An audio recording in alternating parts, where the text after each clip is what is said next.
Assalamualaikum warahmatullahi wabarakatuh. Perkenalkan, nama saya Muhammad Robi Firliana dari Fakultas Ekonomi dan Bisnis jurusan Manajemen. Nah, saya akan mempresentasikan tugas etik UMB yang berjudul Upaya Memberantas Korupsi. Nah, sebelum ke topik lebih lanjut, apa sih korupsi itu? Nah, korupsi menurut Undang-Undang Nomor 20 Tahun 2001, korupsi adalah tindakan melawan hukum dengan maksud memperkaya diri sendiri atau korupsi yang berakibat merugikan negara atau perekonomian negara.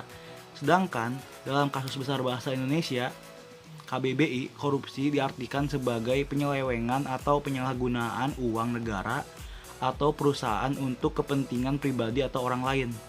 Nah, faktor penyebab terjadinya korupsi. Faktor penyebab terjadinya korupsi itu ada dua, faktor internal dan faktor eksternal. Nah, di faktor internal itu merupakan faktor pendorong korupsi yang berasal dari dalam diri sendiri.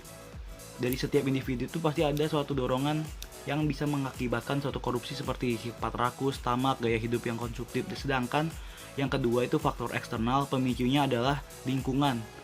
Nah, tindakan korupsi yang berasal dari luar diri, misalnya kayak faktor politik, ekonomi, hukum, maupun organisasi. Nah, selanjutnya, dampak buruk suatu korupsi. Nah, dampak buruk korupsi itu bisa berpengaruh terhadap ekonomi, sosial, hukum, maupun politik. Nah, cara mengatasi atau upaya mengatasi korupsi itu banyak langkah-langkahnya. Misalnya contoh cara mengatasi korupsi adalah membangun suplementasi hukum dengan kuat. Yang kedua, menciptakan kondisivitas nyata di semua daerah. Yang ketiga, eksistensi para aktivis. Yang keempat, menciptakan pendidikan anti korupsi. Yang kelima, membangun pendidikan moral. Yang keenam, membekali pendidikan religi yang intensif supaya anak-anak tuh atau para calon-calon penerus bangsa tuh untuk melakukan suatu kegiatan korupsi itu jadi merasa bersalah atau dosa. Jadi seakan-akan kayak amanah dan mereka tuh bisa menjaga suatu amanah gitu. Cara masyarakat dalam pemerintah bekerjasama dalam perang melawan korupsi. Yang pertama, akhiri imputasi. Yang kedua, mereformasikan administrasi publik dan manajemen keuangan. Yang ketiga, mengenali jenis-jenis korupsi itu. Yang keempat, memaksimalkan keuangan masyarakat. Yang selanjutnya, menggunakan jalur komunikasi alternatif, memanfaatkan teknologi-teknologi yang saat ini sedang digunakan, memberikan kontribusi, dan yang terakhir, menutup celah internasional. Menutup celah internasional itu adalah menutup akses-akses atau ya sesuatu yang berkaitan dengan korupsi itu, atau cara mereka untuk melakukan korupsi. Nah, di sini kita mikir, mencuri, maling sendal dibakar, menyinggung perasaan orang lain dipidanakan.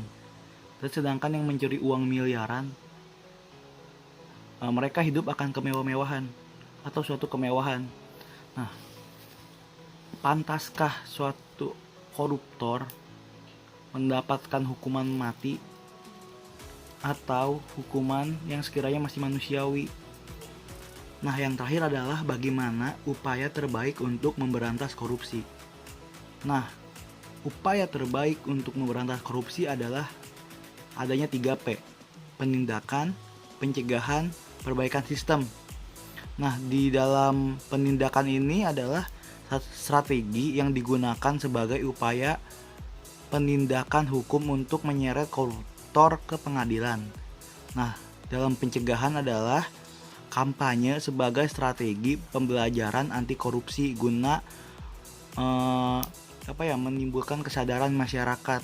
Nah, yang terakhir adalah perbaikan sistem, memperbaiki dan memperkuat sistem hukum yang ada di Indonesia terhadap pelaku korupsi itu sendiri. Dan sekian.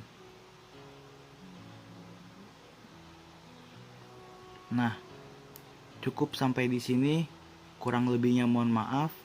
Assalamualaikum warahmatullahi wabarakatuh. Terima kasih. Kamsahamnida, arigatou gozaimashita.